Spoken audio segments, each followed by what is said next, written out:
পাপা পাপা মেলায় যাচ্ছি। মেলায় যাচ্ছ? কে নিয়ে যাচ্ছে? মাম্মা নিয়ে যাচ্ছে। মামাম নিয়ে যাচ্ছে? কি করবে মেলায় গিয়ে, কি খাবে? ওই লাফানোর ওটা আছে না, ওতে আমি চড়বো। লাফানোর ওটা? আরে ও বায়না করছিল তাই ভাবলাম যাই একটু গিয়ে চড়িয়ে নিয়ে আসি। আর কত এমন নেবে? ভারী 50-100 টাকা নেবে, যাই একটু আনন্দ পাবে। দেখো 50-100 টাকা 10-20 টাকা এটা কোনো বড় কথা নয়।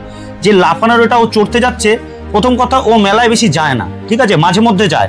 আর ওই লাফানোর চড়াটা কিন্তু ওর অভ্যাস নেই। সুতরাং এই লাফানোর ওই জিনিসটা বাচ্চারা চড়তে গিয়ে কত রকমের দুর্ঘটনা ঘটে তোমার কোনো আইডিয়া নেই। এই লাফাতে গিয়ে কোনো বাচ্চার কোমর ভেঙে যায়, কোনো বাচ্চার ঘাড় ভেঙে যায়, কারোর হাত ভেঙে যায়, কারোর পা ভেঙে যায়। আমি তোমাকে একটা ভিডিও দেখাচ্ছি, ভালো করে দেখো।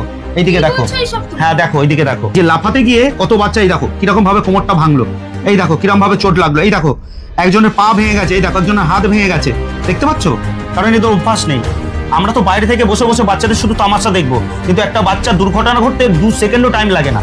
সুতরাং ওই ধরনের রিস্কি কোনো ধরনের কাজ একদম বাচ্চাকে দিয়ে করানো যাবে না। বুঝতে পারলে? বুঝতে পারলে তুমি?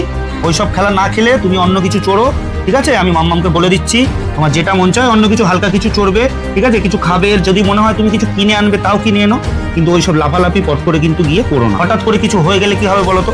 কষ্ট পাবে, ব্যথা লাগবে, আমরাও কষ্ট পাবো। বুঝতে পারলে? যাও, ঠিক আছে, আমরা তাহলে এমনি ঘুরে আসি। যাও, টাটা।